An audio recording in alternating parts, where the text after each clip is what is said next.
Last अपने value और supply पे बात कर रहे थे जीएसटी में। कुछ इलस्ट्रेशन सॉल्व किए थे अपने, वही आगे कंटिन्यू कर लेते हैं। बाकी के सम्स कुछ होमवर्क दिया था मैंने आपको, तो सम्स ट्राई किए। 26 वाले इलस्ट्रेशन में फर्स्ट वाला एग्जाम्पल हमने डिस्कस किया था, बाकी के ट्रांजेक्शन्स मैंने आपको ट्राई करने के लिए बोले थे। तो एक बार रिलेट करके देख लेते हैं क्या उसमें आंसर आ रहा है। जो इलस्ट्रेशन 26 में सेकेंड वाला केस है, उसमें उन्होंने क्या बोला, पर ट्रांजेक्शन 1 लाख रुपीज की फॉरेन करेंसी बाई या सेल हमने की है, ये बोला हुआ है। अब इसमें ऑप्शनल स्कीम लगाएंगे तो क्या वैल्यू ऑफ सप्लाई आएगा, पर ट्रांजेक्शन गिन लेते हैं, फिर तो आपको सिर्फ मल्टीप्लाई करना है। तो बता दो क्या करेंगे, इसमें क्या किया आपने। लिमिट क्या थी 0 to 1 लाख में 1% या फिर 250 विच एवर इज हायर। इसका 1% कितना होगा, 1000 होगा, तो यही सिलेक्ट होने वाला है। This is value of supply. अब इसके ऊपर आप जो भी जीएसटी है वो ऐड कर सकते हो, या नंबर ऑफ ट्रांजेक्शंस पहले मल्टीप्लाई कर लो, फर्क नहीं पड़ेगा। तो 500 ट्रांजेक्शंस है तो इंटू 500, जो टोटल वैल्यू ऑफ सप्लाई आएगा उसमें टोटल जीएसटी 18% पे अपना काउंट कर सकते हैं। ठीक है, थर्ड वाले ट्रांजेक्शन में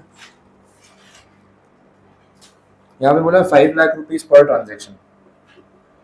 अब इसमें भी डिवीजन वैसे ही होगा ना, 0 to 1 लाख और 1 लाख to 5 लाख, वैसे देखा जाएगा। यहाँ पे तो 1000 रुपये फिक्स हो गया, सेम ही आएगा। इसमें 0.5 तो कितना अमाउंट आएगा, 2000 आ रहा है, टोटल हो गया 3000 पर ट्रांजेक्शन। ये वैल्यू ऑफ सप्लाई, जितने ट्रांजेक्शन फिर आप मल्टीप्लाई करके आगे कैलकुलेशन कर सकते हो। तो ये बात हो रही थी। इसके बाद फोर्थ वाले ट्रांजेक्शन में 500 लाख रुपीज पर ट्रांजेक्शन बोला है, मतलब 5 करोड़ हो गया है। अब इसमें calculation 0 to 1 lakh, 1 lakh to 10 lakh, और 10 लाख से ऊपर 500 लाख। तो यहाँ तक तो अपने को पता है 5500 रुपीज फिक्स है, ठीक है। ऊपर का ये जो अमाउंट है, इसके ऊपर कितना रेट लगाएंगे, 0.1%। तो 490 लाख पे 0.1% कितना हो रहा है, 49,000 हो रहा है। तो 49,000 ये और 5500 को 54,500। आपको पता है this is subject to 60,000 limit. 60,000 से कम है तो कोई प्रॉब्लम नहीं, पर ट्रांजेक्शन मैक्सिमम इतना लिमिट होती है, तो ये विद इन द लिमिट है, तो इसमें प्रॉब्लम नहीं आएगा। अब जितने भी ट्रांजेक्शन है फिर आप मल्टीप्लाई करके आगे कैलकुलेशन कंप्लीट कर सकते हो। तो ये पॉइंट हुआ। फिफ्थ वाले ट्रांजेक्शन में 100 लैक्स, इसमें क्या वैल्यू आएगी, 100 लाख वाले केस में पहला 5500 तो सेम ही है, 90 लैक्स पे 0.1% कितना हो रहा है, 9%, 9000 9000। तो ये प्लस कर दो, टोटल कितना हो गया 14,500। ये आ गई वैल्यू ऑफ सप्लाई। तो ये आपके आंसर्स अगर आए हैं सारे तो करेक्ट, क्लियर यहाँ तक पता चला। चल आगे बढ़ रहे हैं। 27th वाले में क्या हो रहा है,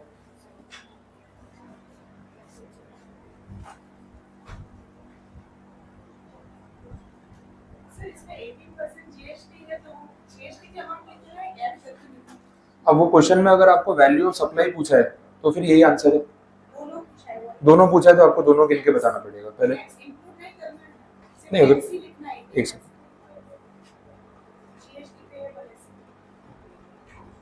हाँ तो दोनों प्लस करके बता सकते हो ना, पूछा तो दोनों ही है।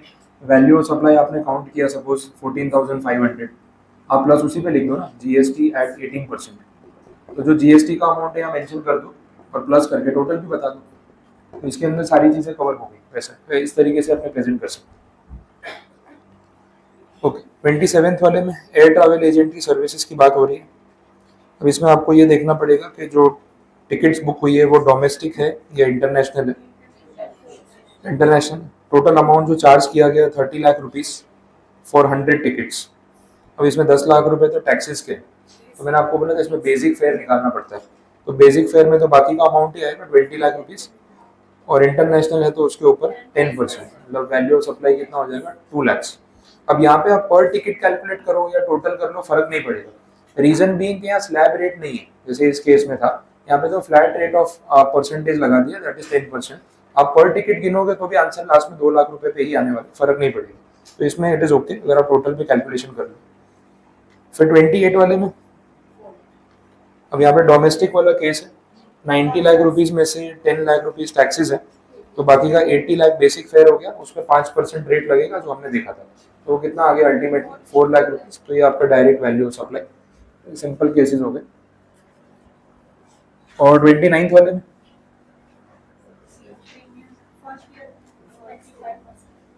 फर्स्ट जो पॉलिसी है टोटल प्रीमियम कलेक्टेड 12,000, उसमें से फर्स्ट ईयर का प्रीमियम 5,000 है, रिमेनिंग जो है वो रिन्यूअल वाला होगा।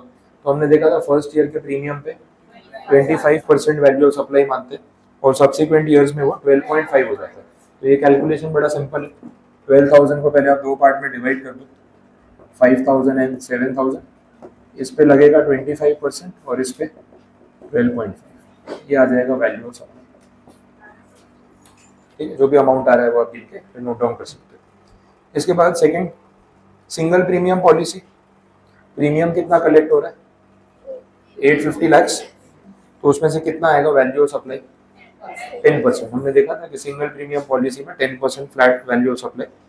ओनली रिस्क कवर वाली पॉलिसी में ये तो पूरा ही टैक्सेबल होगा, ओनली रिस्क कवर है तो फुल्ली टैक्सेबल, तो पूरा वैल्यू ऑफ सप्लाई 500 लाख।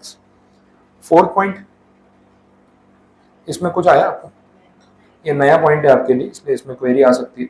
यहाँ पे माइक्रो इंश्योरेंस पॉलिसीज की बात हो रही है जिनमें रिस्क कवर 2 लाख रुपए से ज्यादा नहीं है।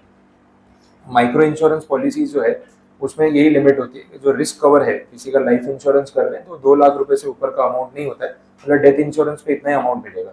इसको माइक्रो इंश्योरेंस बोलते हैं क्योंकि अमाउंट नॉमिनल है। इसके ऊपर जीएसटी एग्जेम्पन है।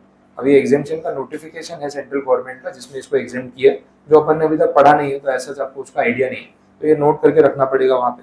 तो माइक्रो इंश्योरेंस पॉलिसीज जो होती है up to 2 lakh rupees cover, उसके ऊपर जीएसटी एग्जेम्प्ट होता है। तो बिकॉज ऑफ दिस रीजन यहाँ वैल्यू ऑफ सप्लाई जीरो आएगा क्योंकि जीएसटी लगता नहीं। इसमें वो गवर्नमेंट स्कीम्स भी आती है, प्रधानमंत्री जीवन ज्योति बीमा योजना करके एक है, तो भाई वो गवर्नमेंट की तरफ से एक इंश्योरेंस पॉलिसी है, आप भी ले सकते हो, कोई भी अवेल कर सकता है। उसका प्रीमियम पूरे साल का हार्डली 330 रुपीज़ या ऐसा कुछ है, मतलब एक दिन का 1 रुपये से भी कम प्रीमियम, तो उसमें आपका 2 लाख रुपए का लाइफ इंश्योरेंस हो जाता है। तो गवर्नमेंट ने स्कीम इसलिए लॉन्च की थी बिकॉज इंडिया में जो इंश्योरेंस सेक्टर है, मेजोरिटी लोगों के पास लाइफ इंश्योरेंस नहीं है, and this data is 97%। 97% of the Indian population is not insured, life insurance नहीं। मेडिक्लेम का डेटा अलग होगा, लाइफ इंश्योरेंस तो नहीं। तो बिकॉज ऑफ दैट गवर्नमेंट ने बोला कि आप बहुत ही कम प्रीमियम पे अपना इंश्योरेंस ले सकते हो, और गवर्नमेंट खुद ही अलाउ कर रही है कि 330 रुपए पूरे साल का दो और 2 लाख रुपए का आपका लाइफ इंश्योरेंस रहेगा। तो जो लोअर इनकम ग्रुप है, जो लाइफ इंश्योरेंस लेने का सोचते भी नहीं और सोच भी नहीं सकते, उनके लिए एक सरकारी स्कीम बनाई। कुछ प्राइवेट कंपनीज को भी अलाउ किया कि आप भी ऐसी स्कीम्स लॉन्च कर सकते हो, इंश्योरेंस बढ़ना चाहिए, बस ये इंटेंशन था। तो उसको माइक्रो इंश्योरेंस बोला जाता है और इस पे जीएसटी में एग्जेम्पशन है। वैसे लास्ट पॉइंट वेरिएबल पॉलिसी, इसमें वो आ गया ना 80% इज अलोकेटेड टुवर्ड्स इन्वेस्टमेंट। तो आपको पता है कि फिर जो ड्यूटी है वो, या सॉरी जो जीएसटी है वो कितने पोर्शन पर लगेगा, बाकी के रिस्क कवर वाले पे। तो 8,000 लाख जैसे बोला यहाँ पे, इतना प्रीमियम कलेक्ट हुआ, इसमें से डिवीजन हो जाएगा ना, 80% is towards investment and 20% is towards risk cover. तो हमें पता है कि ये टैक्सेबल होता है, इस पे जीएसटी आएगा, तो अब इसमें 20% निकाल लो, दिस इज 1600, और फिर इसके ऊपर जो जीएसटी लगेगा this is value of supply, यहाँ पे नो जीएसटी, ये हमने देखा था। तो सारी कंडीशंस एज इट इज जैसा हम पहले डिस्कस कर चुके हैं, कुछ नया नहीं। 29th वाला इलस्ट्रेशन इसके साथ कंप्लीट है। अब बाकी के सम्स देख लेते हैं। इलस्ट्रेशन नंबर 1 पे आ जाओ, वहां से स्टार्ट करते हैं।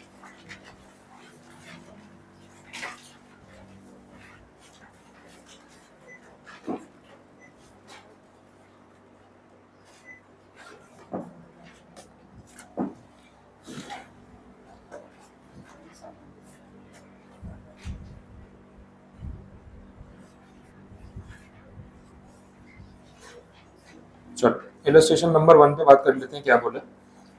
डेटा रीड करते हैं। अगेन हमें value of taxable supply find out करना है। यहाँ पे बोला contracted value of supply of goods including GST at 18% is ₹11 lakh. अब 11 लाख रुपए कॉन्ट्रैक्टेड वैल्यू ऑफ सप्लाई है जीएसटी के साथ, वो क्लैरिफाई कर दिया। बट अभी कॉन्ट्रैक्टेड वैल्यू में क्या क्या इंक्लूडेड है वो नीचे क्लैरिफाई किया, कुछ एडिशनल पॉइंट्स भी दे रखे हैं। तो पहले तो बोल दिया it this includes cost of primary packing. तो 11 लाख रुपए में 25,000 प्राइमरी पैकिंग का कॉस्ट है। अब हमें ये डिसाइड करना है कि ये पैकिंग कॉस्ट इसमें इंक्लूडेड होना चाहिए था या नहीं, इस पे जीएसटी लगता है या नहीं, तो ये पहले तो क्लियर करना है। तो अपन ने जो सेक्शन 15 पढ़ा उसमें कुछ इसके बारे में आया था, पैकिंग, प्राइमरी पैकिंग कॉस्ट, ये वो, तो इस पे जीएसटी आना चाहिए या नहीं आना चाहिए, देखो सेक्शन में पढ़ो, आना चाहिए। कॉन्फिडेंटली ना बोल रहे। एंसिलियरी चार्जेस, पैकिंग कॉस्ट, ये सब चीज़ें इंक्लूड होनी चाहिए। सेक्शन 15 पढ़ो।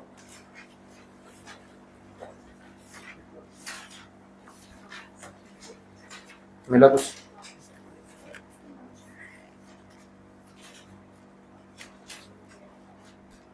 सब सेक्शन 2 में देख लो, incidental expenses, commission, packing, specific बताया था मैंने।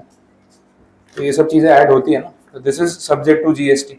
अब जिस चीज़ पे जीएसटी लगना चाहिए वो ऑलरेडी प्राइस में एडेड है, तो सही है ना, कुछ करने की जरूरत ही नहीं है, ना ऐड करना है ना लेस करना है, ऐसे नोट लिखना है कि this is to be included and it is already included, तो कोई इफेक्ट देने की जरूरत नहीं। ठीक है। Protective packaging at the recipients request for safe transportation. Customer ने बोला कि भाई एक पैकिंग लेयर और लगा देना, जो आपका मटेरियल यूज हो रहा है उसका चार्ज कर लेना। आपने बोला सर चार्जेबल है तो फिर जीएसटी भी आएगा उस पर, तो कोई बात नहीं, चार्जेबल है तो ठीक है, लेकिन एटलीस्ट गुड्स सेफ रहेंगे। तो वो 15,000 रुपीज जो है वो भी एडेड है, पैकिंग चार्ज ही है ना इन शॉर्ट, तो उसको भी रहने दो, कोई इफेक्ट देने की जरूरत नहीं। डिजाइन एंड इंजीनियरिंग चार्जेस, ये भी तो कहीं ना कहीं प्रोडक्ट का ही खर्चा है ना, सप्लाईज का ही तो खर्चा है, वो भी इंक्लूड होना चाहिए और उस पर भी ड्यूटी लगनी चाहिए। तो इन शॉर्ट इसका भी कोई इफेक्ट देने की जरूरत नहीं। अदर इन्फॉर्मेशन में देख लो, ये सारी चीजें ऊपर के 11 लाख रुपए के प्राइस में इंक्लूडेड नहीं है, तो अगर इसमें से किसी का इफेक्ट देना चाहिए तो फिर वो ऐड करेंगे, ये आपको समझना है। ठीक है।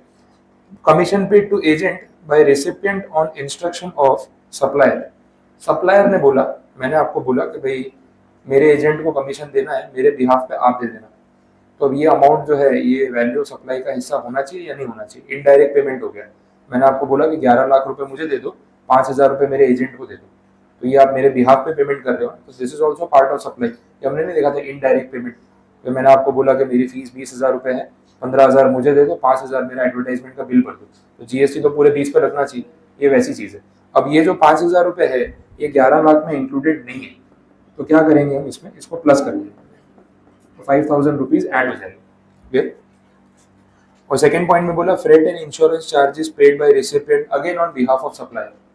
सामने सप्लायर के बिहाफ पे आप पेमेंट्स कर रहे हो, तो वो भी तो वैल्यू ऑफ सप्लाई का पार्ट हो गया, तो 75,000 भी ऐड हो जाएगा। टोटल कितना बनेगा? 11,80,000। और देखो इसमें पॉइंट क्लैरिफाई कर देता हूँ, ये डाउट या तो अभी आता है या बाद में कभी ना कभी तो आएगा, और एग्जाम में आया डायरेक्टली पेपर में तो प्रॉब्लम हो जाएगी, फिर पूछने के लिए आपके पास कोई ऑप्शन नहीं रहेगा। तो वो समझ लो क्या है, ये जो 11 लाख रुपए बोले ये विद जीएसटी है विदाउट जीएसटी है, क्या बोला हुआ है? ये इंक्लूसिव और जीएसटी बोला है ना। अच्छा इसमें तो ऐसा कुछ बोला हुआ नहीं। अब फिर क्वेश्चन ये आता है कि ये कैसे कैलकुलेशन करें, क्योंकि हमें वैल्यू ऑफ सप्लाई ढूंढना है। अब ये जो अमाउंट आया ये भी तो फिर विद जीएसटी हो गया, तो जीएसटी कौन से पॉइंट पे सेपरेट करें? ये 11 लाख में पहले ही वैल्यू ऑफ सप्लाई और जीएसटी अलग अलग कर दूं, या फिर ये टोटल करने के बाद डिफरेंशिएट करूं, क्या करूं? तो वो चीज पहले हमें क्लैरिफाई करनी चाहिए। आपके हिसाब से क्या होना चाहिए, यहीं से पहले स्प्लिट कर दे जीएसटी या बाद में करें? बाद में करने का एक रीजन है, ये जो 11 लाख रुपीज कॉन्ट्रैक्टेड प्राइस है ये 100% करेक्ट प्राइस थोड़ी ना है, इसमें ये एडजस्टमेंट्स बाकी है ना। एक्चुअली में तो 100% करेक्ट कॉन्ट्रैक्टेड वैल्यू कितनी होनी चाहिए थी? 11,80,000 एंड नॉट 11 लाख, क्योंकि ये एडजस्टमेंट्स करने के बाद ही सही वैल्यू पता चली। अगर आप पहले ही यहाँ पे वैल्यू ऑफ सप्लाई और जीएसटी अलग कर देते तो आप इसको जस्टिफाई कर देते कि ये करेक्ट प्राइस है, और वो जो रेशियो निकलता वो गलत ही निकलता। बाद में फिर आप उसके अंदर ये सब ऐड कर देते तो वो टैली नहीं होता। तो यहाँ पे क्योंकि इसमें कुछ एरर इंक्लूडेड है, हम पहले से सेग्रीगेशन नहीं कर सकते, पहले हमें करेक्ट कॉन्ट्रैक्ट वैल्यू पे आना पड़ेगा इंक्लूसिव ऑफ जीएसटी जो आ चुकी है। अब इसको आने के बाद अगर आप सेपरेशन करोगे कि वैल्यू ऑफ सप्लाई कितना लेना है, जीएसटी कितना लेना है, तो प्रॉब्लम नहीं आएगी। अब यहाँ पे इन्होंने बोला है जीएसटी कितना इंक्लूडेड है 18% के रेट पे, तो नाउ दिस इज एट 118, इसको वैसे समझना है। तो इसके अंदर 100 वैल्यू ऑफ सप्लाई है और 18 जीएसटी, तो यहाँ से आप स्प्लिट करोगे तो आपको सही वैल्यू मिलेगी। 10 lakh rupees value of supply आएगा, 1.8 लाख रुपीज जीएसटी आएगा। बट यही अगर आपने पहले कर दिया होता सेपरेट और फिर ये सब प्लस कर दे तो ये नंबर्स टैली नहीं होते, क्योंकि है ही गलत अमाउंट। गलत अमाउंट में आपने 100 और 18 डिवाइड कर दिया तो 100 भी गलत आएगा और 18 भी गलत आएगा, फिर आप उसको सुधार नहीं सकते। तो ये जो अमाउंट आ रहे हैं ये बिफोर जीएसटी है कि आफ्टर जीएसटी, उसका कोई पॉइंट ही नहीं है, वैसे हमें सोचना नहीं है। ये जो अमाउंट है इसके अंदर कॉन्ट्रैक्ट वैल्यू में कुछ वैल्यू ऑफ सप्लाई इंक्लूडेड है, कुछ जीएसटी इंक्लूडेड है। क्या बाइफर्केशन है अपने को नहीं पता, अभी इस पॉइंट पे बाइफर्केशन करना ठीक भी नहीं है क्योंकि ये इनकम्प्लीट है। पहले इसको कंप्लीट करो फिर बाइफर्केट करो तो वो आपको सही वैल्यू मिलेगी। ये लॉजिक हमें लगाना चाहिए और इसी बेस पे बाकी के सम्स भी उन्होंने सॉल्व किए। तो पहले से इसको स्प्लिट नहीं करना है, वो आपको ध्यान रखना है। और रीजन वही है कि this is not the correct amount, this is incomplete amount जिसको अभी एडजस्ट करना बाकी है। तो पहले एडजस्टमेंट होगा, उसके बाद डिवीजन होगा, ये ध्यान रखना। अब आगे बात समझ में क्लियर है? तो फर्स्ट इलस्ट्रेशन आपका यहाँ पे कंप्लीट। प्रेजेंटेशन आप देख लो जैसे उन्होंने किया है एग्जाम में, हमें भी वैसे ही करना चाहिए। और जहाँ आपको वर्किंग नोट समझाने ये सब चीज़ों को लेके, वो आप टेबल के नीचे नोट्स में मेंशन करके उसका रेफरेंस दे सकते हो कि वर्किंग नोट 1 है 2 है, आप रेफर कर लो ताकि वो चेकर को रीजनिंग मिल जाए कि आपने ऐसा क्यों किया। ठीक है, नेक्स्ट सिमिलर इलस्ट्रेशन नंबर 2।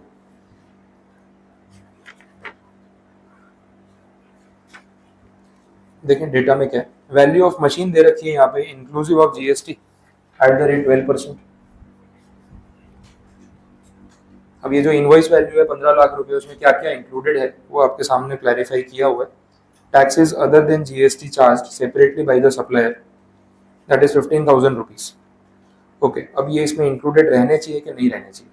ये कौन से टैक्सेस है, जीएसटी है या अदर टैक्सेस है? तो अदर टैक्सेस के लिए क्या बोला था आगे सेक्शन में, इंक्लूडेड रखेंगे या हटा देंगे, उसको क्या करेंगे? इंक्लूडेड रखेंगे। आप 15 सबसेक्शन 2 में देख लो, फर्स्ट पॉइंट में बोला है वहाँ पे कि टैक्सेस और सेस और charges other than GST that is to be included. तो मैंने आपको बोला था कि दूसरे टैक्सेस पे जीएसटी लग सकता है, जीएसटी पे जीएसटी नहीं लग सकता। तो ये पॉइंट हमने देखा, सेम चीज। तो ये इंक्लूडेड है तो रहने दो, उसको हटाना ही नहीं है ना, तो कोई इफेक्ट देने की जरूरत नहीं है। फिर बोला वेमेंट एंड लोडिंग चार्जेस, ये भी तो गुड्स से रिलेटेड हो गए ना, तो उसको भी एडेड रहने दो। Consultancy charges in respect to the pre installation, वो भी मशीन से रिलेटेड है।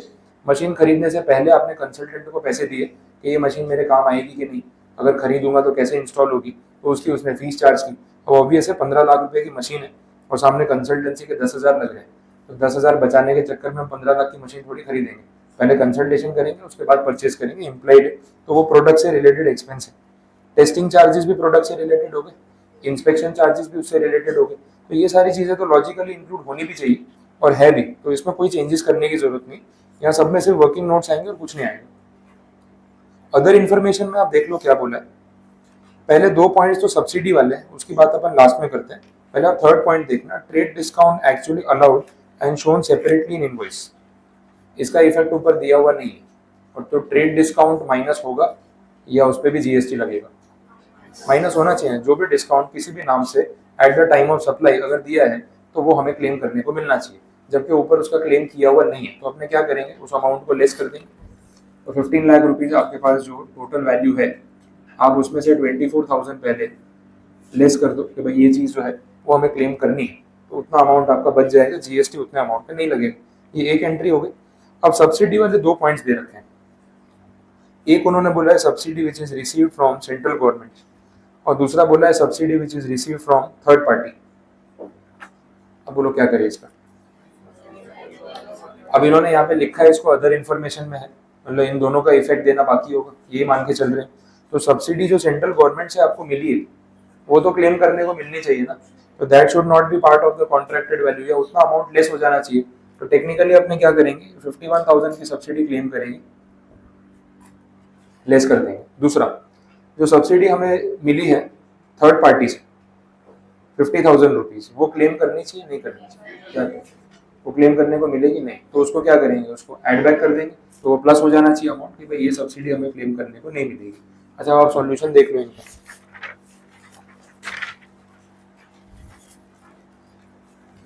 ट्रेड डिस्काउंट का इफेक्ट तो है, सब्सिडी थर्ड पार्टी वाली ऐड भी कर दी, लेकिन ये माइनस नहीं किया। समझ आ रहा है? अब ये जो सम है जिसने ऑथर ने बनाया उनकी मिस्टेक है एक्चुअली, यहाँ पे अपनी गलती नहीं, अपने हिसाब से सॉल्यूशन यही होना चाहिए, मैंने उसका करेक्शन नहीं किया हुआ है वहाँ पे। बट ये लॉजिकली हमें इस तरीके से चलना है, क्योंकि जब तीनों पॉइंट्स अदर इन्फॉर्मेशन में लिखे हैं तो तीनों का इफेक्ट देना बाकी है, तो उस हिसाब से तो इसका इफेक्ट देना चाहिए ना। उन्होंने क्या उसको वहाँ पे आगे क्वेश्चन में अदर इन्फॉर्मेशन में लिख दिया, बट सॉल्यूशन में ऐसा मान लिया कि इसका इफेक्ट ऑलरेडी यहाँ पे आ चुका है। तो दोनों चीजें नहीं हो सकती, तो या तो आप उसको अदर इन्फॉर्मेशन से हटा के या वहाँ पे मेंशन कर दो कि this effect is already given, या फिर ऐसे सॉल्व कर। तो अपने अगर ऐसे सॉल्व करेंगे तो आंसर उनका और अपना वाला जो मैच नहीं करेगा, बट क्वेश्चन के हिसाब से दिस इज करेक्ट सॉल्यूशन। तो हमारे पास 2 ऑप्शन है, या तो सॉल्यूशन चेंज कर दें या क्वेश्चन में वो अजम्पशन लिख दें कि 51,000 का इफेक्ट ऑलरेडी इसमें आ गया। दो में से कोई एक चीज करनी पड़ेगी, कोई भी करो चले। हम यहाँ पे सॉल्यूशन चेंज करना चाहें तो वो भी कर सकते हैं, ताकि आपको पता चले कि एग्जाम में कैसे इंप्लीमेंट करना है। तो इसका नेट अमाउंट कितना बन रहा है वो देख लो, कितना 1475। Now this is the correct contracted price inclusive of GST at 12%, वो आपसे सेपरेट करोगे तो वैल्यू ऑफ सप्लाई और जीएसटी अपने आप मिल जाएगा। तो उनका आंसर और आपका आंसर मैच नहीं करेगा, रीजन बीइंग दिस पॉइंट, जहाँ सॉल्यूशन में मिस्टेक। आप चेंज करके रख सकते हो, कोई प्रॉब्लम नहीं। बोलो, कोई कंफ्यूजन यहाँ तक क्लियर है? अब नेक्स्ट क्वेश्चन है इलस्ट्रेशन नंबर 4। वो अभी आपको खुद ही ट्राई करना है, 2 मिनट लो, एक बार ट्राई करके देखो, नहीं समझ आता तो फिर मैं करवाता हूँ। ये CS फाइनल का पूछा हुआ क्वेश्चन है, जून 2019, और 5 मार्क्स के लिए पूछा। पूरा क्वेश्चन पहले लास्ट तक पढ़ना, उसके बाद कैलकुलेशन स्टार्ट करना, नहीं तो मिस्टेक हो जाएगी।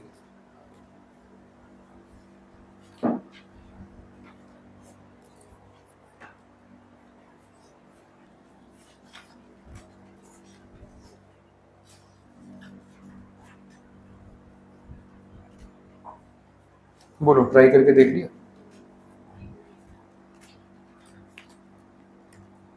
चलो देख लेते हैं क्या सॉल्व किया हमने। लिस्ट प्राइस दे रखी है गुड्स की, exclusive of taxes and discount, specific बोल दिया तो दोनों का इफेक्ट नहीं है इसमें।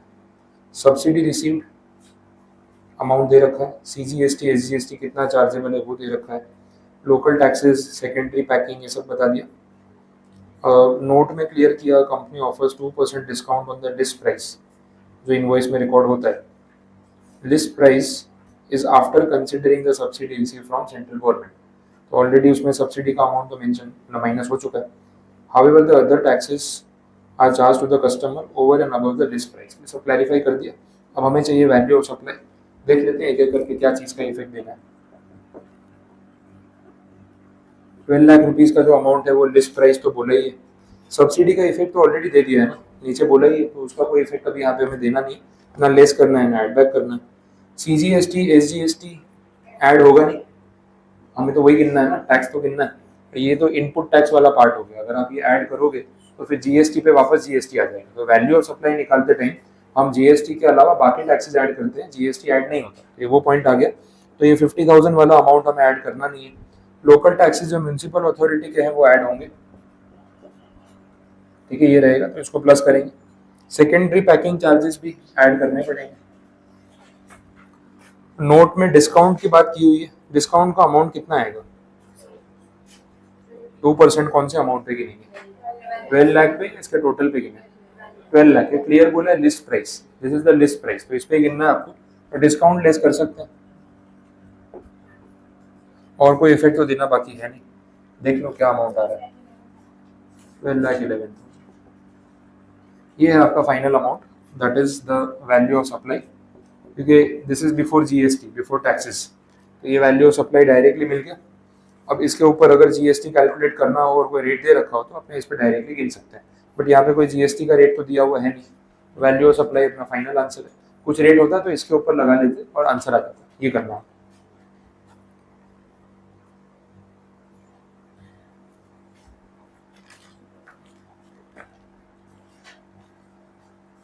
बोलो, क्लियर है कंडीशन, समझ आ गई? चलो आगे बढ़ते हैं, इलस्ट्रेशन नंबर 6 देख लेते हैं, ये भी सिमिलर टाइप का ही है।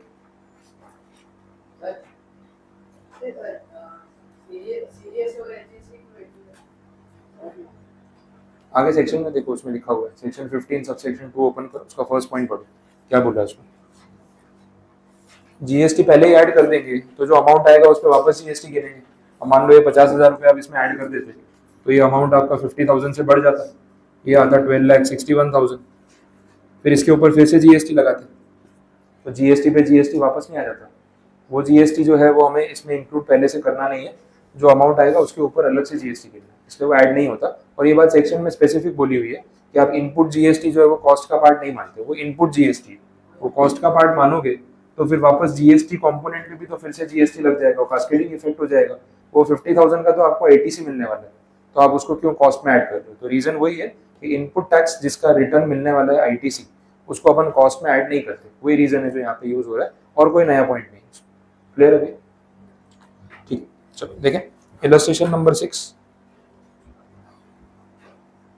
सेल प्राइस जो कस्टमर से चार्ज किया excluding GST with in the state, तो बिफोर GST अमाउंट है 12,50,000, कमीशन चार्ज टू बायर्स 12,000, तो ऑब्वियसली ये भी ऐड होगा। Packing forwarding expenses incidental to sale, ये भी ऐड होना चाहिए।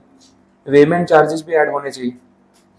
फिर आगे बोला prompt payment discount is indicated in invoice at 1% if the payment is made within 1 month, all buyers have availed the discount. ठीक है, तो बोला है कि अगर आप इमीडिएट कैश पेमेंट करते हो तो 1% डिस्काउंट मिलता है और सभी लोगों ने अवेल किया है, तो इसका मतलब डिस्काउंट तो देना ही है। तो वैल्यू ऑफ सप्लाई निकालते टाइम ये सब चीज़ें आपको कंसिडर करनी है। 12,50,000 का अमाउंट आ गया ये, इसके ऊपर कमीशन ऐड कर दो। 18,000 का जो कॉस्ट है पैकिंग का वो, पेमेंट चार्जेस ये सभी प्लस हो, जो भी अमाउंट आ रहा है वो देख लो। 89,500। अच्छा, डिस्काउंट सबने अवेल किया है। अब जब कुछ नहीं बोला होता है तो इम्प्लाइड है कि डिस्काउंट जो है ना वो ये लिस्ट प्राइस या सेल प्राइस पे होता है, ये अंडरस्टूड होता है कि इसी प्राइस पे लेना। तो 1% डिस्काउंट की जो बात हो रही है वो इसमें काउंट होगा। 12,500। अब जो डिफरेंस बचा वो 12,77,000, this is value of supply. और अगर इस पे जीएसटी काउंट करने के लिए बोला है तो अपने रेट अप्लाई कर सकते हैं। अब क्योंकि सारा sale within the state है तो जीएसटी कौन सा लगेगा, सीजीएसटी एंड एसजीएसटी, उससे भी तो फर्क पड़ेगा ना। ये वैल्यू ऑफ सप्लाई तो आ गया, जीएसटी टोटल तो 18% ही लगना है, बट कौन से नाम से लगेगा वो भी तो मैटर करता है। जब बोला है कि सारा supply with in the state है तो अपने लोकल जीएसटी लगाएंगे, तो इसके ऊपर आप जब जीएसटी कैलकुलेट करोगे भी तो दो पार्ट में करना पड़ेगा, सीजीएसटी एंड एसजीएसटी दोनों 9%। अब गलती से आपने 18 एक साथ लिख दिया वो मार्क्स चले जाएंगे, क्योंकि फिर आपने आईजीएसटी लगा दिया जबकि sale within the state है, आउटसाइड द स्टेट नहीं, इसलिए सारे रेट्स दे रखे हैं। अब ये छोटी छोटी बातें आप कितना ध्यान देते हो प्रेजेंटेशन में वो मैटर करता है, क्योंकि मार्क्स उस हिसाब से होंगे। यहाँ तक का तो सही है, बट नीचे जो टॉपिक है फिर इसमें आपने गलत रेट लगा दिया 18% आईजीएसटी, तो भले नंबर वाइज आंसर सेम आ रहा है लेकिन मिस्टेक मानी जाएगी, उसके मार्क्स कट हो जाएंगे, तो ये ध्यान रख के चलो। क्लियर? अच्छा, तो इलस्ट्रेशन नंबर 6 यहाँ पे कंप्लीट है, कैलकुलेशन में इतना ही पॉइंट है। आगे बढ़ते हैं, इलस्ट्रेशन नंबर 7 देख लेते हैं।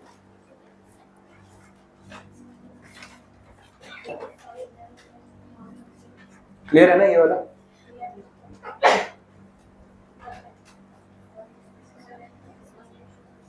चलो नेक्स्ट, इलस्ट्रेशन नंबर 7 पे ध्यान दो। Floral advertisers conceptualize and designed the advertising campaign for a new product launch by Jupiter stampings for a consideration of 25 lakh rupees. Advertisement का काम है, पूरा कैंपेनिंग किया आपने, तो उसके लिए जो कंसिडरेशन चार्ज किया वो 25 लाख रुपीज है, ये बोल दिया। बाकी चीजें, floral advertisers owed rupees 4,50,000 to one of its vendors in relation to the advertising service. Such liability was discharged by Jupiter Stampings Private Limited. In short ऐसा हुआ कि मैंने आपके लिए एडवर्टाइजमेंट का काम किया, कैंपेनिंग किया, 25 लाख रुपए आपसे चार्ज कर दिए।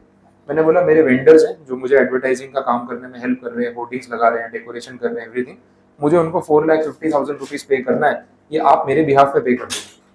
तो ये भी तो पार्ट ऑफ कंसिडरेशन ही हो गया।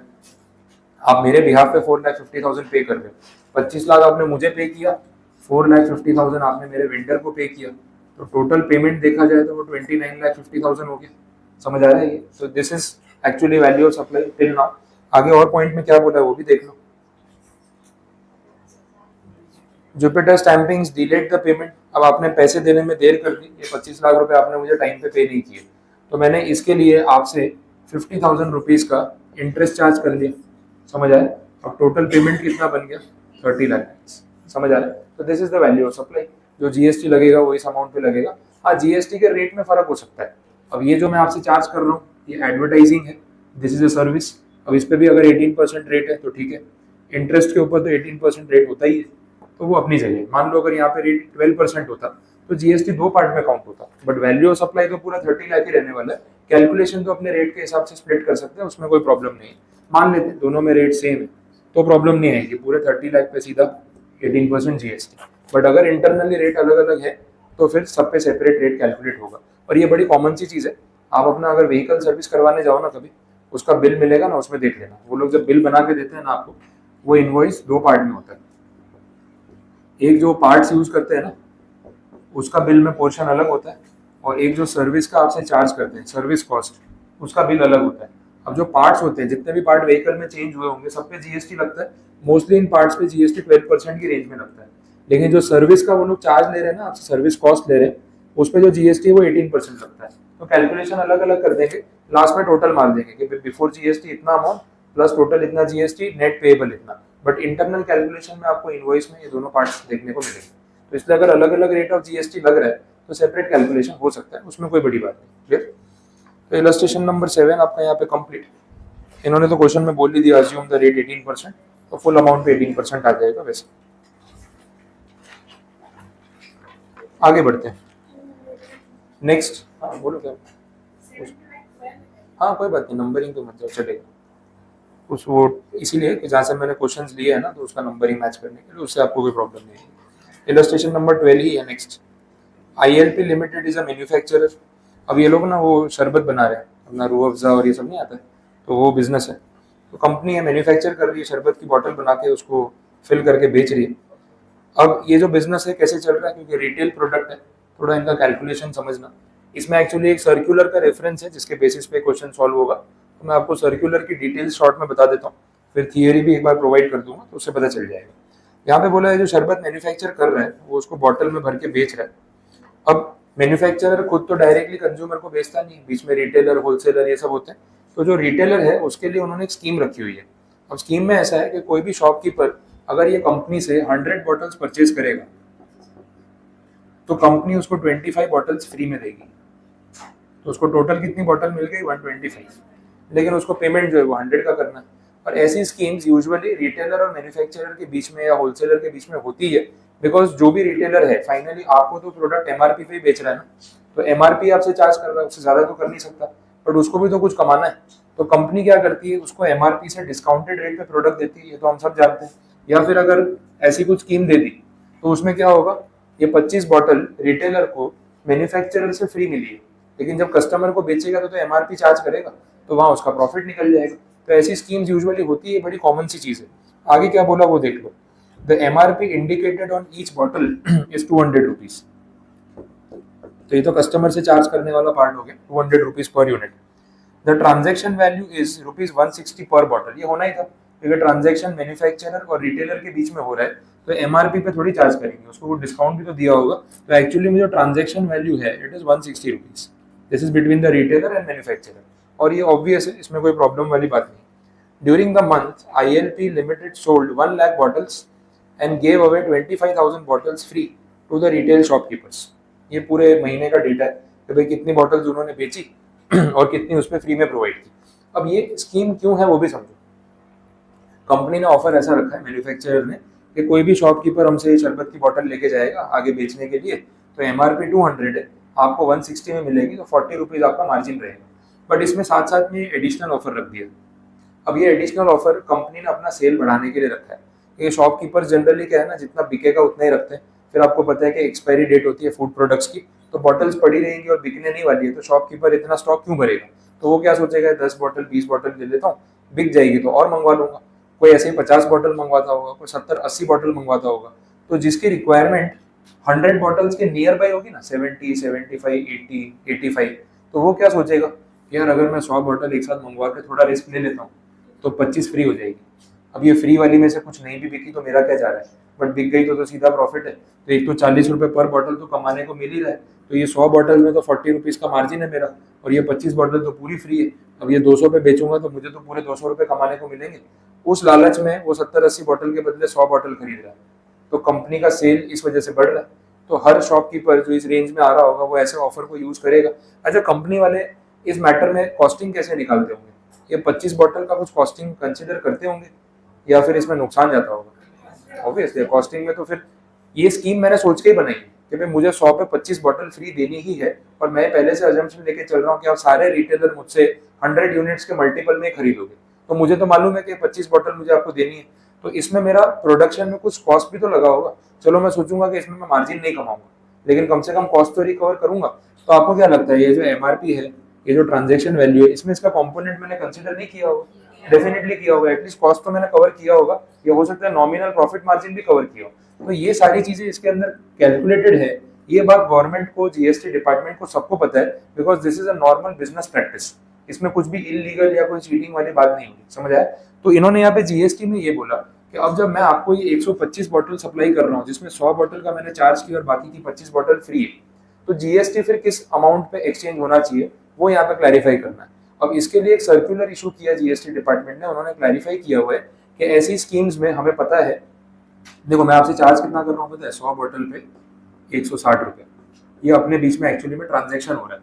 आप 100 बॉटल मुझसे खरीद रहे हो, 25 तो फ्री दे रहा हूँ ना, तो पैसे कितने पे ले रहा हूँ आपसे, 100 बॉटल्स पे 160 के हिसाब से ही चार्ज कर रहा हूँ, तो जो ट्रांजेक्शन अमाउंट है वो तो इतना ही है, तो जीएसटी भी इतने पे ही लगेगा या इसका कुछ और ऐड करना है, ये क्वेश्चन था यहाँ पे। सर्कुलर में बोला कि इसका कुछ भी ऐड करने की जरूरत नहीं, because we very well know कि भाई दिस इज मार्केट प्रैक्टिस, ये होलसेलर, रिटेलर, मैन्युफैक्चरर में इस तरीके के ट्रांजेक्शन होते हैं और ये फ्री सिर्फ दिखाने के लिए फ्री होता है। एक्चुअली में तो कहीं ना कहीं इसमें मैंने इसका कॉस्ट कॉम्पोनेंट जोड़ा ही होगा। तो गवर्नमेंट बोलती है कि आप जब जीएसटी चार्ज करोगे तो ये जो अमाउंट बन रहा है ना उसी के ऊपर चार्ज कर लो, कुछ अलग से और चार्ज करने की जरूरत नहीं।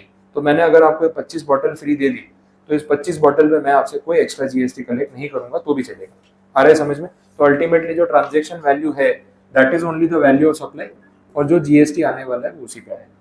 बोलो कोई कंफ्यूजन नहीं आता? पता चल गया? ऐसी जितनी भी स्कीम्स होती है, by one get one free and everything, ठीक है, वो सब बोलने के लिए फ्री होती है, एक्चुअली में तो कैलकुलेशन किया ही होता है उसका, वो गवर्नमेंट को पता है। तो सर्कुलर में ये बात क्लियर कर दी। अब जो टोटल डेटा आपको सब में दे रखा है उसमें ऐसा बोला है कि 1 लाख बॉटल कंपनी ने बेची पिछले महीने और उस पर 25,000 बॉटल उनको फ्री देनी पड़ी, जो उनकी स्कीम चल रही थी वो। अब ये फ्री का तो कुछ चार्ज किया नहीं, अल्टीमेटली जो ट्रांजेक्शन हुआ वो 1 लाख बॉटल्स का 160 रुपीज के हिसाब से हुआ। तो जो भी अमाउंट आ रहा है ना, this is your value of supply, ये क्लियर है? ठीक है, सर्कुलर नंबर एंड डिटेल्स मैं आपको लिखवा दूंगा या भले उसका पीडीएफ शेयर कर दूंगा, आप नोट डाउन भी करके रख लेना, बट उसके बेसिस पे अल्टीमेटली आउटकम ये है, तो आपको कंफ्यूजन नहीं होगा।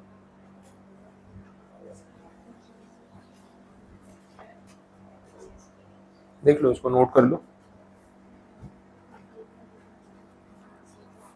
नेक्स्ट इलस्ट्रेशन नंबर 13 भी सिमिलर पॉइंट पे ही है, तो वो भी डिस्कस कर लेते हैं, आपको उसका भी आइडिया आ जाएगा। ये नोट कर लो, फिर इलस्ट्रेशन 13 देखते हैं।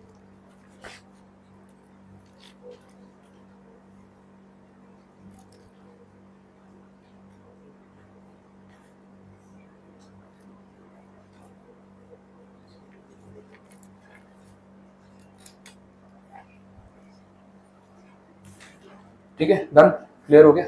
आगे देखें, इलस्ट्रेशन नंबर 13 देख लो। यहाँ पे जो कंपनी है उन्होंने एक नई टूथपेस्ट लॉन्च की है और उस पर जो जीएसटी का रेट एप्लीकेबल है वो 18% है। अच्छा, टूथपेस्ट के साथ कुछ टूथब्रश वाला पॉइंट भी आ सकता है, ये भी बताया गया। देखते हैं, पहला जो पॉइंट है, 1000 pieces having retail selling price या MRP 70 rupees per piece are sold in retail packages to wholesale dealer at ₹50 per piece. तो वैल्यू ऑफ सप्लाई कितना, 70 या 50? 50, तो डिस्काउंट दिया है तो होना ही है। तो 50 रुपीज के हिसाब से 1000 पीसेस पे आप गिन लो, वैल्यू ऑफ सप्लाई टोटल आ जाएगा 50,000।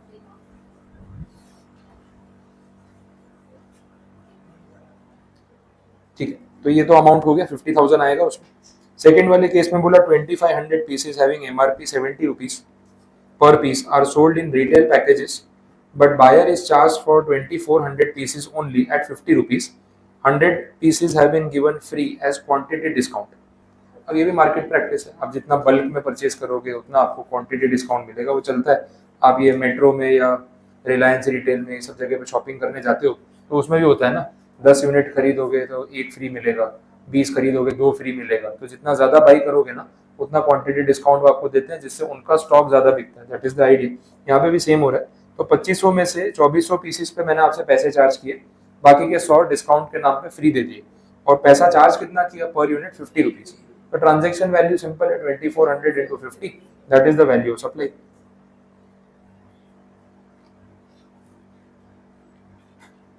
नेक्स्ट जो है, 50 pieces were given away as free samples without any RSP on the pack. अब जो फ्री सैंपल्स प्रोवाइड किए जाते हैं ये भी मार्केट प्रैक्टिस है। कोई नया प्रोडक्ट आता है, कितनी बार कंपनी भी ऐसा करती है, नया प्रोडक्ट है तो शॉप्स में रखवा दिया फ्री सैंपल, शॉपकीपर को बोल दिया कि जो कस्टमर तेरे यहाँ से कुछ भी खरीदे उसको 1 यूनिट फ्री सैंपल के तौर पे दे देना, कोई पैसे चार्ज मत करना। ये प्रमोशन के लिए होता है, जिससे प्रोडक्ट पॉपुलर होगा, आप यूज करोगे, अच्छा लगेगा, नेक्स्ट टाइम परचेज करोगे। तो फूड प्रोडक्ट्स में भी कंपनीज बहुत बार ऐसा करती है। अब कोई नया बिस्किट लॉन्च कर दिया मार्केट में, अब क्या है ना, उसका आपने पैकेट लॉन्च किया तो आपने सोचा कि भाई ठीक है, जो एमआरपी उस पर लॉन्च करते हैं तो 30 रुपीज का या 50 रुपीज का पैक है। आपको क्या लगता है कितने लोग रिस्क लेंगे कि अपनी जेब से 30 रुपीज खर्च करके एक बिस्किट का पैकेट खरीदे घर जाके टेस्ट करे, अच्छा नहीं लगा फिर उसको फेंक दे। ऑब्वियसली ज़्यादातर लोग प्रेफर नहीं करेंगे, तो उसके बदले कंपनी क्या करती है, उसको या तो फिर एकदम सस्ता पैक रख दिया कि भाई 10 रुपये वाला ट्रायल पैक है, 2-3 बिस्किट्स होंगी, ज़्यादा नहीं होंगी, 4 बिस्किट होंगी, तो 10 रुपये शायद इंडियन कंज्यूमर एक बार रिस्क ले भी लेगा कि छोटा अमाउंट है। हो सकता है उसमें भी ज़्यादा लोग परचेस करने में इंटरेस्ट ना ले, क्योंकि कंपनी नई है, उसका ब्रांड वैल्यू नहीं है। तो दूसरा ऑप्शन वही है कि फ्री में प्रोवाइड कर दो, एक छोटा सा ट्रायल पैक जैसा जो है वो इशू कर दो, ओनली फॉर सैंपल, और वो फ्री में बांटो। एक बार फ्री में बांटोगे, अब फ्री की बिस्किट मिल रही तो ना बोलोगे क्या, बोले नहीं फ्री का नहीं खाते, मतलब पैसे मांगते तभी भी नहीं देते, करना क्या है, कुछ तो एक चीज करनी पड़ेगी। ठीक है, तो बोला फ्री में मिल रहा है तो कोई भी लेके जाएगा, बोले चलो ट्राई कर लेंगे। अब घर गए, टेस्ट किया, आपने खाया, घर में बाकी लोगों ने खाया, किसी को अच्छा लगा, बोले नहीं टेस्ट अच्छा है, नेक्स्ट टाइम परचेस करेंगे। अब अगली बार आपको 10-20 रुपए 30 रुपए का पैकेट खरीदना होगा ना, तो मे भी आप परचेस करोगे। तो प्रमोशन के लिए कंपनी ये करती है। अब जो फ्री सैंपल के तौर पर प्रोडक्ट बांटे जाते हैं, उसमें ध्यान ये रखना होता है कि पैकिंग पे एमआरपी प्रिंटेड नहीं होना चाहिए, क्योंकि फिर एमआरपी प्रिंटेड है और आप डिपार्टमेंट को बोल रहे हो नहीं ये तो हम फ्री में बांट रहे हैं, बोले ऐसे तो सब फ्री में बांटते हैं, फिर हमें जीएसटी कौन देगा, फिर सब लोग फ्री में बांट रहे हैं। अगर सच में सैंपल प्रोडक्ट है तो पैकिंग पे या तो एमआरपी हटाओ और लिखो कि this is for free sample और फॉर प्रमोशन ओनली, तो हम अग्री कर लेंगे। एमआरपी प्रिंटेड नहीं होना चाहिए, तो उसमें कोई जीएसटी नहीं आएगा। लेकिन एमआरपी प्रिंटेड प्रोडक्ट पे आप बोल रहे हो कि हम इसको सैंपल की तरह बांट लें, उस पर फिर जीएसटी देना पड़ेगा। दो ऑप्शन हो गए हैं, क्लियर यार, ठीक है। तो थर्ड वाले ट्रांजेक्शन में वैल्यू ऑफ सप्लाई कितना, 0। फोर्थ पॉइंट देख लो, 200 मल्टी पैक्स। अब मल्टी पैक मतलब वो उसमें टूथब्रश भी है और टूथपेस्ट भी है, दोनों का कॉम्बो पैक है। इसको क्लियर किया है 90 रुपीज पर पैक पे, और इंटरनली उनके ऊपर कोई एमआरपी प्रिंटेड नहीं है, कॉम्बो पैक है, पूरे कॉम्बो पैक के ऊपर 90 रुपीज का प्राइस है, और उसके ऊपर इंटरनली टूथपेस्ट पे या टूथब्रश पे कोई एमआरपी प्रिंटेड नहीं है। तो फिर वैल्यू ऑफ सप्लाई तो 90 रुपीज के हिसाब से ही मानी जाएगी। 200 यूनिट से आप मल्टीप्लाई करके देख लो, जो अमाउंट आ रहा है that is value of supply. और ऊपर बोला भी है दोनों पे जीएसटी का रेट भी सेम ही है, इसलिए ऐसा कोई फर्क नहीं पड़ेगा।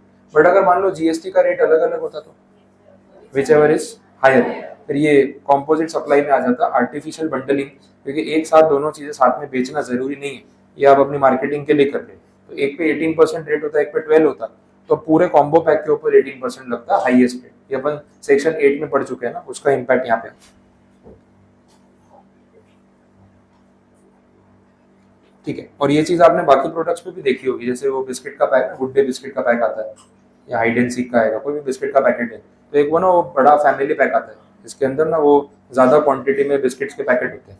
अब उसमें वो लोग ऐसा नहीं करते, मान लो नॉर्मली अपने गुड डे का पैकेट खरीद रहे 10 रुपए का, उसमें 6 बिस्किट आ गई, आपने ना 100 रुपए का फैमिली पैक खरीदा, अब उसमें 60-70 बिस्किट्स है, तो वैसा पैक नहीं होता कि आपने ओपन किया और सारे 70 बिस्किट्स ओपन हो गए, बिकॉज वो आपको पता है कि फिर वो खुले रहेंगे तो जल्दी सेल जाएंगे, हवा की वजह से खराब हो जाएंगे, तो वो लोग उसके अंदर भी ना वो छोटे छोटे पैकेट्स रखते हैं, तो आप एट ए टाइम जितना आपको यूज करना उतने पैकेट्स आप ओपन कर सको। तो उसके पैकिंग देखे आपने, वो नॉर्मल पैकिंग से अलग होते हैं ना, वो सिल्वर कलर का पैकिंग होगा, डिफरेंट पैकिंग होगा। अच्छा, उस पर इंटरनली कोई एमआरपी होता नहीं, और उसमें स्पेसिफिक मेंशन किया होता है कि this is a part of a multi pack and this is not to be sold loose और सेपरेटली, वैसा उसमें मेंशन ही कर देते हैं। वो ये जीएसटी के रूल्स के हिसाब से भी करना पड़ता है। तो शॉपकीपर्स क्या करेंगे, वो फैमिली पैक लेके आएंगे, उनको पता है कि ये खरीदने में सस्ता पड़ता है, फिर उसको ओपन करके ना सिंगल सिंगल पैक बेचेंगे, तो उसमें उनका मार्जिन और बढ़ जाएगा, जबकि कंपनी की वो स्ट्रेटेजी नहीं है, इसलिए उसको सिंगल बेचना अलाउड भी नहीं होता है, और उसका पैकिंग भी डिफरेंट रख देते हैं ताकि कस्टमर को पता चले कि ये इस तरीके का पैक है, वो नहीं खरीदे, तो उस पर एमआरपी नहीं आ रहा है समझ में। तो ये सब कंडीशन होंगे। तो इलस्ट्रेशन 13 आपका यहाँ पे जो है वो कंप्लीट है। अब इसके बाद इलस्ट्रेशन 14 से जो टॉपिक स्टार्ट हो रहा है ना, वो रूल नंबर 27-28 को लेके है, थोड़ा टेक्निकल है, उसके पहले कुछ और सम्स देख लेता हूँ कि और कोई टॉपिक कवर हो सकता हो। सम्स तो अभी जो बचे हैं वो सारे उन्हीं रूल्स पे हैं।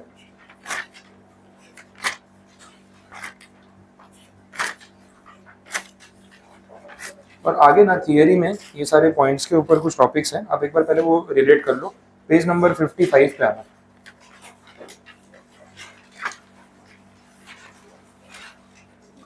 इसमें ना आपको कुछ क्वेश्चंस मिलेंगे, ये जो मैं अभी free sample, gift, by one get one, ये सब जो ऑफर्स बता रहा था आपको इलस्ट्रेशन में, उसी के रिगार्डिंग यहाँ पे कुछ क्वेश्चंस दिए हुए हैं।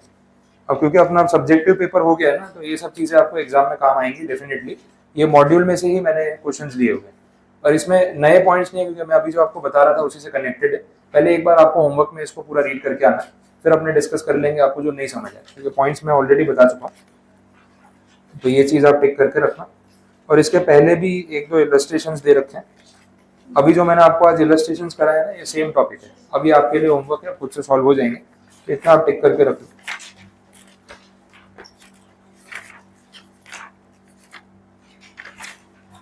तो देखो थियरी में एक 32 सब रूल 5 बचा है अपना, और ये रिमेनिंग इलस्ट्रेशंस है।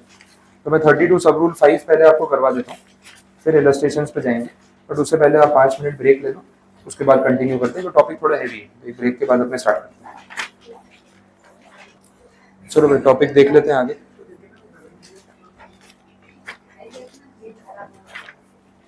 पेज नंबर 63 पे आ जाओ। रूल नंबर 32 सब रूल 5 है, वो कंटिन्यू कर लेते हैं। अब थोड़ा ध्यान देना है इसमें।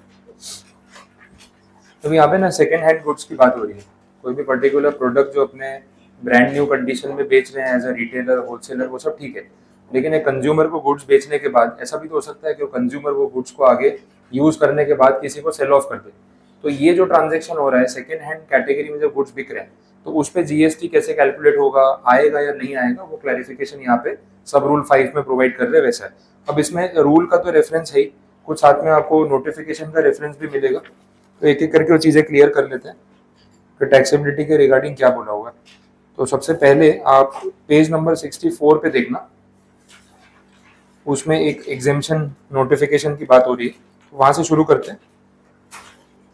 Intrastate supplies of second hand goods by unregistered supplier to a registered second hand goods dealer is exempt from CGST. अब देखो ध्यान से समझना कौन यहाँ पे क्या कर रहा है। एक तो जो सप्लाई है with in the same state हो रहा है, इंट्रा स्टेट लोकल लेवल पे सेकेंड हैंड गुड्स बेचे जा रहे हैं। बेचने वाला कौन है? Unregistered supplier. और जिसको बेच रहा है वो कौन है? Registered second hand goods dealer. ये कंडीशन है। तो ये सब चीजें माइंड में क्लियर रखनी पड़ेगी। अनरजिस्टर्ड सप्लायर और सामने रजिस्टर्ड बायर। अब ये जो रजिस्टर्ड बायर है ये डीलर है, ऐसे बोला हुआ है। अब इसको एक एग्जांपल से भी अपने रिलेट कर सकते हैं। सपोज ऐसा कुछ है कि आपने अपने पर्सनल यूज के लिए एक व्हीकल परचेज कर लिया, एक कार खरीदी।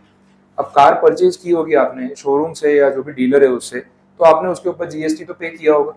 लेकिन ये गाड़ी आपने पर्सनल यूज के लिए ली थी और आपके पास कोई जीएसटी नंबर नहीं है। आपने वो गाड़ी को 2-4 साल, 5 साल, 10 साल यूज किया। अब आप वो कार सेल कर रहे हो। अब वो कार सेल करते टाइम यूजुअली आपके पास ऑप्शंस क्या है? एक तो ये है कि OLX के ऊपर ऐड डाल दो तो भाई गाड़ी बेचनी है, फिर फोन आने शुरू हो जाएंगे, लोग परेशान करना शुरू कर देंगे। अच्छा, इसमें फ्रॉड करने वाले भी काफ़ी होते हैं। OLX पे बहुत सारे स्कैम होते रहते हैं। वो आपको कुछ रेट बोलेंगे, फिर पेमेंट रिक्वेस्ट भेजेंगे, पैसे देने के बदले पैसे मांग लेंगे, पता ही नहीं चलेगा। गूगल पे पे वो रिवर्स, मतलब पे नहीं करना है, रिक्वेस्ट वाले रिक्वेस्ट भेज देते हैं। अपन ने OTP डाल के, आपका कोड डाल के जैसे ही किया क्लिक, पैसे आने के बदले पैसे चले जाते हैं। और जल्दी जल्दी में रियलाइज भी नहीं होता कि मैं पेमेंट कर दिया। तो अपना ही सामान बेचना था, पैसे भी दे दिए सामने वाले को, अब वो गायब है। ऐसे फ्रॉड्स भी होते हैं। तो आपने सोचा अभी OLX के चक्कर में पड़ना नहीं है। फिर आप किसी को पूछ रहे हो, सोशल मीडिया पे अपलोड कर रहे हो, car available for sale, kindly DM, ये सब चल रहा है। और वो DM में लोग टाइम पास कर रहे हैं, कितने में बेच रहे हो, क्या है क्या नहीं। 100 लोग पूछ रहे हैं, खरीदने किसी को नहीं है, बस जानना है कि कितने में बेच रहे हो, वो चल रहा है। तो आपको समझ में आ गया सारा टाइम वेस्ट होने वाला काम है। बेस्ट क्या है कि वो कार डीलर को पकड़ो जो कार सेल करने का काम कर रहा है सेकेंड हैंड में, उसको गाड़ी दे दो। थोड़ा बहुत कमीशन मार्जिन लेगा वो, लेकिन अपना झंझट खत्म हो जाएगा, गाड़ी बेच के उससे पैसा ले लो। तो आपने ऐसे कोई डीलर को कांटेक्ट किया और उसको बोला कि भाई गाड़ी खरीद ले। अब ऐसे बहुत सारे डीलर्स अवेलेबल हैं जो सेकेंड हैंड कार्स में डील करते हैं और वो आपसे कार परचेज कर लेंगे। अब पॉइंट ये है कि यहाँ पे आप इस कैटेगरी में हो, अनरजिस्टर्ड सप्लायर। ना आपका रोज का गाड़ी बेचने खरीदने का काम है, ना आपके पास जीएसटी नंबर है, और आप जिसको गाड़ी सेल कर रहे हो ना, वो एक रजिस्टर्ड डीलर है, वो गाड़ियों में सेकेंड हैंड गुड्स में ही डील करता है, तो उसके पास उसका जीएसटी नंबर है। अब पॉइंट ये है कि इस ट्रांजेक्शन में जो सप्लायर है वो तो अनरजिस्टर्ड है, तो जीएसटी तो वैसे भी कलेक्ट नहीं कर पाएगा। तो दूसरा ऑप्शन क्या बचता है? रिवर्स चार्ज लगा दो। ये एक ऑप्शन था, लेकिन यहाँ पे रिवर्स चार्ज नहीं लगाया, यहाँ नोटिफिकेशन में इस ट्रांजेक्शन को एग्जेम्प्ट कर दिया। तो इन शॉर्ट इस रजिस्टर्ड बायर के ऊपर यहाँ पे कोई जीएसटी पे करने का झंझट नहीं है। जो पेमेंट करना है कार का वो कर देगा, लेकिन इस ट्रांजेक्शन में कोई जीएसटी एक्सचेंज नहीं होगा। इस पूरे ट्रांजेक्शन को एग्जेम्प्ट कर दिया। आया समझ में? लेकिन कंडीशन क्या है कि ये ट्रांजेक्शन होना चाहिए इंट्रा स्टेट। ये टाइटल में लिखा है उसको। आप अपने स्टेट में, आपकी गाड़ी गुजरात में रजिस्टर्ड है, गुजरात के किसी भी डीलर को गाड़ी बेचो, प्रॉब्लम नहीं। स्टेट के बाहर बेचोगे तो फिर उसमें एग्जेम्पशन नोटिफिकेशन नहीं है, तो उसमें आ सकती है टैक्सेबिलिटी। अब टैक्सेबिलिटी में क्योंकि ये तो रजिस्टर्ड है नहीं, तो या तो क्योंकि इंटर स्टेट सप्लाई कर रहा है तो जीएसटी नंबर लेना पड़ेगा, ये एक ऑप्शन हो सकता है, या फिर रिवर्स चार्ज वाली बात आ सकती है, बट टैक्सेबिलिटी आ जाएगी वैसे बोला है। तो notification is only in case of intra state supply of second hand goods by unregistered supplier to registered dealer. Clear यहाँ तक? ये पता चल गया? तो आपको पॉइंट मैंने क्लियर करा दी, बाकी की चीजें देख लेते हैं।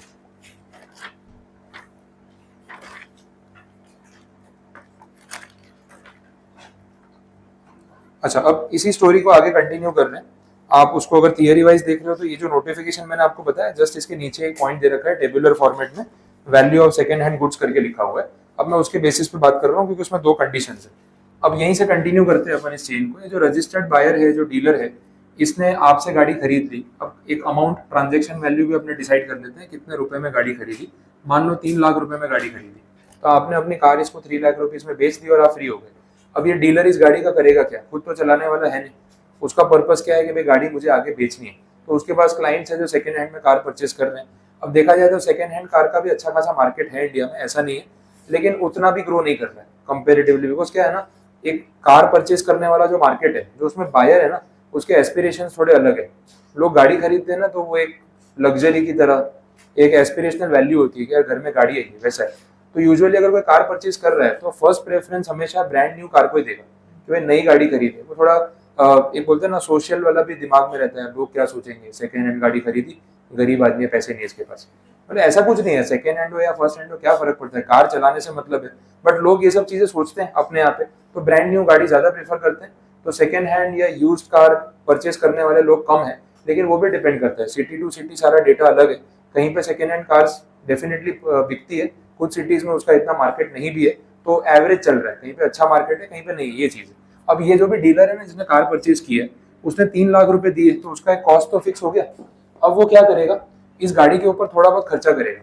क्योंकि देखो, अगर कोई सेकंड हैंड कार परचेज कर भी रहा है ना, तो एटलीस्ट उसको फील नहीं होना चाहिए कि यार मैं पैसे दे के भी कॉम्प्रोमाइज कर रहा हूँ, मुझे ऐसी गाड़ी परचेज करनी पड़ रही है जो दिखने में भी अच्छी नहीं है, जिसमें खर्चा भी है और उसका लुक भी नहीं आ रहा है, फिर भी पैसे दे रहा हूँ, उसको फील नहीं होना चाहिए। अभी आप देखते हो बहुत सारी कंपनीज है, मारुति है, किया मोटर्स है, सबने ना प्री ओन्ड कार्स के अपने शोरूम स्टार्ट कर रखे हैं।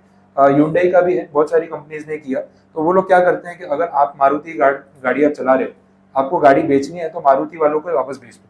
वो लोग क्या करते हैं, प्री ओन्ड का उन्होंने शोरूम ही अलग बना दिया, वहां पे आपको सारी यूज्ड कार्स मिलेंगी, लेकिन आप वहां जाओगे तो आपको फील नहीं होगा कि आप सेकंड हैंड गाड़ी खरीद रहे। वो लोग ना उसको पूरा डेंटिंग पेंटिंग करके, पॉलिशिंग करके, सर्विसिंग करके एकदम ब्रांड न्यू कंडीशन में कर देते हैं।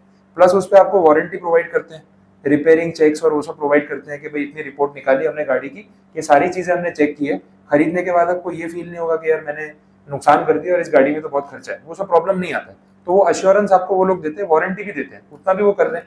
अब यहाँ पे ये डीलर जो है, इसका इसके ऊपर खर्चा भी तो लगा होगा, एक्स्ट्रा कॉस्ट लगा होगा, denting painting servicing polishing overhauling ये सब किया होगा। उसके बाद उसका टोटल कॉस्ट जो है वो कुछ 5 लाख रुपए जितना हो गया। अब वो इस गाड़ी में अपना मार्जिन भी तो ऐड करेगा, ठीक है। तो अब ये किसी और को अगर सेल करेगा, कोई बायर उसके पास आता है जो यूजर है, तो उसको जब वो गाड़ी बेचेगा तो उसका एक प्राइस उसने रख दिया, मान लो 6 लाख रुपीज। 5 लाख रुपए तो उसका कॉस्ट लग चुका है, 1 लाख रुपए उसने अपना मार्जिन ऐड किया, अब 6 लाख में वो गाड़ी आगे वो बेच रहा है। ऐसा कुछ ट्रांजेक्शन हो सकता है। अब ये जो ट्रांजेक्शन हो रहा है, अब हम इसकी बात कर रहे हैं कि इसमें जीएसटी आएगा या नहीं आएगा, और अगर आएगा तो कितना जीएसटी आएगा। तो पहले तो ये डिसाइड करें कि ये ट्रांजेक्शन सब्जेक्ट टू जीएसटी है कि नहीं, होना चाहिए कि नहीं होना चाहिए। सेल करने वाला कौन है, रजिस्टर्ड डीलर है, रजिस्टर्ड बायर है, या डीलर बोल लो उसको। तो रजिस्टर्ड पर्सन अगर किसी को सेल करेगा तो वो जीएसटी चार्ज करेगा। तो ये ट्रांजेक्शन सब्जेक्ट टू जीएसटी है, ये तो पता चल गया। अब पॉइंट ये है कि जीएसटी कितनी वैल्यू पे चार्ज होगा, कैसे कैलकुलेट होगा, वो समझना है। तो जो नीचे बॉक्स में आपको 2 ऑप्शंस दे रखे हैं ना, अब उस पर बात कर लेते हैं। लेफ्ट साइड उसमें टाइटल में ऐसा लिखा है, when ITC is not availed that is called the margin scheme, ठीक है। और राइट साइड पे बोला है व्हेन आईटीसी इज अवेल्ड, ठीक है। तो अब जो मैं बात कर रहा हूँ ना, मैं इसके पॉइंट ऑफ व्यू से बात कर रहा हूँ, क्योंकि ये आगे गाड़ी बेच रहा है, ठीक है। अच्छा, इस रजिस्टर्ड डीलर ने जो इसको गाड़ी आगे बेची है, वो उसने खरीदी किससे थी, अनरजिस्टर्ड सप्लायर से। क्या इसने यहाँ पे कुछ जीएसटी पे किया था, नहीं, तो कोई जीएसटी तो पे किया ही नहीं है। तो इनपुट टैक्स तो जीरो है, आईटीसी तो अवेल होगा नहीं, क्योंकि जब इनपुट टैक्स ही पे नहीं किया, तो ये जब आगे गाड़ी बेचेगा तो आईटीसी कैसे अवेल करेगा, समझ आ रहा है। तो बिकॉज इसने पीछे इनपुट टैक्स पे नहीं किया एंड आईटीसी अवेल वो करने वाला नहीं है, इसके पास यहाँ पे ऑप्शन है कि वो मार्जिन स्कीम में जा सकता है। मार्जिन स्कीम में जाएगा ना, तो उसमें इसको भी फायदा होने वाला है। मार्जिन स्कीम कैलकुलेट कैसे होती है वो समझो। यहाँ पे ऐसा बोला कि जब भी ये रजिस्टर्ड पर्सन आगे गाड़ी बेचेगा तो जीएसटी इस अमाउंट पे कलेक्ट नहीं करना है। अदरवाइज नॉर्मली तो क्या होता है, जितने पे सेल करते हैं उतने पे जीएसटी आता है, बट मार्जिन स्कीम में उसको बेनिफिट मिलता है कि वो इस फुल अमाउंट पे जीएसटी कलेक्ट ना करे तो चलेगा। अब जस्ट फॉर कन्वीनियंस में थोड़ा अमाउंट में चेंज कर रहा हूँ मैं, तो वो वैल्यू सेम लगेंगी। मैं इसको 5.5 लाख कर देता हूँ, थोड़ा मार्जिन कम कर देते हैं, 50,000 रुपये का उसका प्रॉफिट मार्जिन है मान के चलो। अब इसमें ऐसा है कि मैं 5.5 लाख में गाड़ी बेच रहा हूँ, मैंने गाड़ी खरीदी कितने में पीछे 3 लाख रुपए में, तो जो मार्जिन है वो डिफरेंस का अमाउंट कितना है 5.5 माइनस 3 कितना आ गया 2.5 लाख आ रहा है। तो मैं सिर्फ इतने अमाउंट पे जीएसटी चार्ज करूंगा ना तो भी चलेगा, समझ आ रहा है, मैं सिर्फ इतने अमाउंट पे जीएसटी चार्ज करूंगा तो चलेगा। मैंने गाड़ी खरीदी 3 लाख में, मैं गाड़ी आगे बेच रहा हूँ 5.5 लाख में, जो डिफरेंस का अमाउंट है ना वो ग्रॉस मार्जिन हो गया। फिर आप बोलोगे नहीं सर ये कॉस्ट भी तो था, नेट प्रॉफिट की बात नहीं कर रहा हूँ, ग्रॉस मार्जिन की बात कर रहा हूँ। तो मैं जीएसटी कितने पे चार्ज करूंगा सिर्फ ग्रॉस मार्जिन पे। अच्छा इस चीज से इसको कोई फायदा हो रहा है क्या? इसके पॉइंट, आप बायर हो, आप गाड़ी खरीदने का, आपको कोई फायदा हो रहा है? डेफिनेटली, अदरवाइज तो आपको पूरे 5.5 लाख पे जीएसटी भरना पड़ता, उसके बदले आपका जीएसटी सिर्फ 2.5 लाख पे लग रहा है। तो जो बायर है उसका भी तो कॉस्ट बच रहा है ना, ऑलरेडी सेकेंड हैंड गाड़ी खरीद रहा है, मतलब बजट कंस्ट्रेंट तो होगा। अब उसमें अगर उसका जीएसटी आधा लग रहा है तो उसको भी तो फायदा दिख रहा है ना। तो यहाँ पे सबके लिए स्कीम जो है वो कन्वीनियंट हो जाती है। तो ये जो ऑप्शन है, ये अपना लेफ्ट साइड वाला जो ऑप्शन था, when ITC is not availed that is the margin scheme, वो पॉइंट मैंने कवर किया कि भाई जो डीलर है उसने पीछे जहां से गाड़ी खरीदी उस पर उसने जीएसटी चुकाया नहीं है, नो आईटीसी, तो वो आगे जब गाड़ी बेच रहा है तो ग्रॉस मार्जिन पे जीएसटी चार्ज कर लेगा तो भी चलेगा, फुल अमाउंट पे जीएसटी चार्ज करने की जरूरत नहीं। अल्टीमेटली होता भी यही है। आपको अगर वो सप्लाई चेन वाला एग्जांपल ध्यान में हो जहां मैन्युफैक्चरर से लेके कंज्यूमर तक हम गए थे, तो GST is a value added tax, ऐसा हमने थियरी में भी पढ़ा था। तो जो वैल्यू एडिशन हो रहा है ना, सरकार को नेट जीएसटी उतने पे मिलता है। 3 लाख की चीज 5.5 लाख में बिक रही है, तो नेट वैल्यू एडिशन कितना है 2.5 लाख ही तो है, तो उसी पे सीधा जीएसटी चार्ज कर लिया, क्योंकि आईटीसी तो पीछे देना ही नहीं तो क्या होता है पूरे 5.5 लाख पे जीएसटी चार्ज करो, आईटीसी माइनस करो और डिफरेंस का अमाउंट गवर्नमेंट को दो, वो डिफरेंस का अमाउंट यही तो जाता है उनके पास, समझ आ रहा है, और वो एंड कंज्यूमर पे बर्डन पास ऑन होता है, ये हमने देखा था।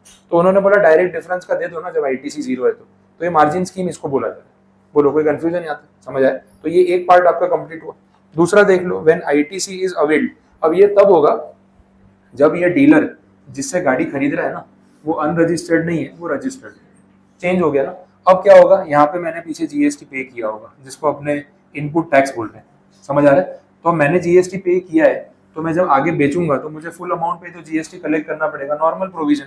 तो मैं यहाँ पे फुल अमाउंट पे जीएसटी कलेक्ट करूंगा जिसको अपने बोलेंगे आउटपुट टैक्स, और फिर मैं आईटीसी ले लूंगा, समझ आ रहा है? तो अल्टीमेटली गवर्नमेंट को तो टैक्स उतना ही मिलना है, लेकिन मेरे लिए वो मेथड डिफरेंट हो गया, output tax versus input tax, ITC वाला मेथड हो गया, वहाँ मार्जिन स्कीम नहीं चलेगी। तो या तो मैं मार्जिन स्कीम में जाऊँ या नॉर्मल प्रोविजन में, ये मुझे डिसाइड करना है। और ये डिसीजन इस बेस पे होगा कि मैंने वो सप्लाई लिया किससे था। रजिस्टर्ड वाले से लिया तो मैं डेफिनेटली नॉर्मल प्रोविजन में जाऊंगा, अनरजिस्टर्ड वाले से लिया तो मार्जिन पे जाऊंगा। आ रहा है समझ में? क्लियर है? तो ये दो ऑप्शन हो गए, तो आपका वो टेबल भी यहाँ पे कंप्लीट। बोलो कोई कंफ्यूजन इसमें? तो यहाँ ना वर्ड टू वर्ड थियरी पे नहीं जाना है, प्रैक्टिकली इसको समझना है, तो ये आपको रूल रिलेट होगा, अदरवाइज वो और कंफ्यूजिंग हो जाता है। ठीक, तो ये एक पार्ट कंप्लीट हुआ। अब इस रूल का लास्ट पॉइंट बाकी है, वो देख लो, वो नेक्स्ट पेज पे ही है, उसी से कंटिन्यू कर लेते हैं। अगेन ये चीज मैं आपको इसी से समझा रहा हूँ जो चार्ट में दे रखा है, थियरी पे नहीं जा रहा। यहाँ पे कुछ कंफ्यूजन है, यहाँ तक कुछ पूछना है तो बोलो।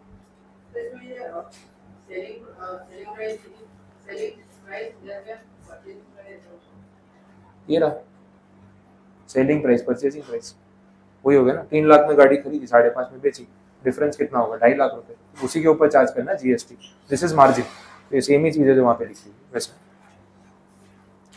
ठीक है, चलो आगे देखें। नेक्स्ट पॉइंट में यहाँ पे डिफॉल्टिंग बोरोवर की बात हो रही है। अब ये सब चीजों से आगे बढ़ते हैं।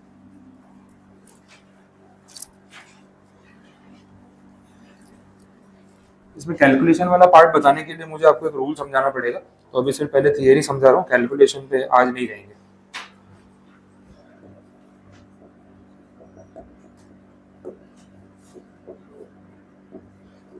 चलो देख लो, यहाँ पे डिफॉल्टिंग बोरोवर की बात हो रही है और गुड्स के रिपोजिशन की बात हो रही है।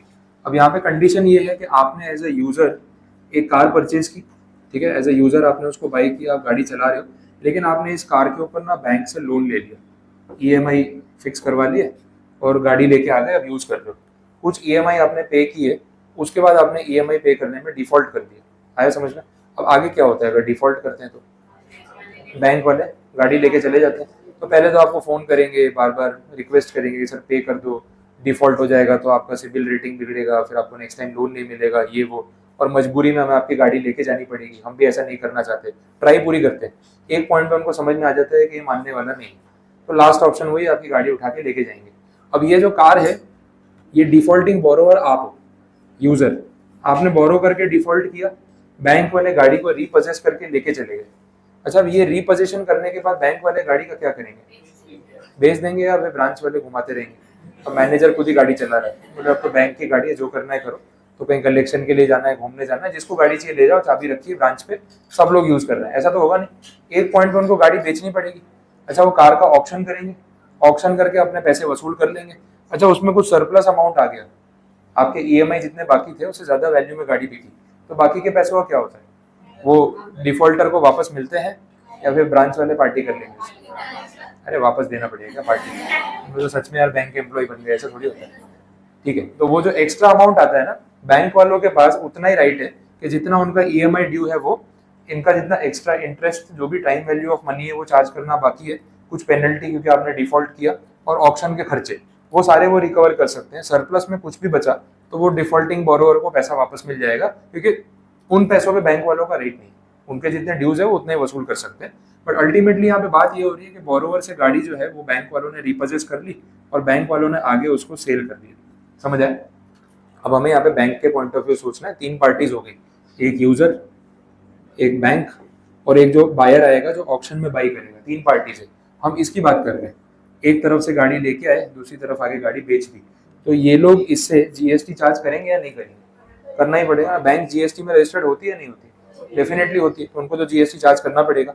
तो उस ट्रांजैक्शन को यहाँ पे डिस्कस कर रहे हैं कि कैलकुलेशन कैसे होगा। ठीक है, अब एक बार देख लो टेबल में, पूरा कैलकुलेशन भी समझाना मुश्किल है, लेकिन फिर भी एक बार थियरी बता देता हूँ।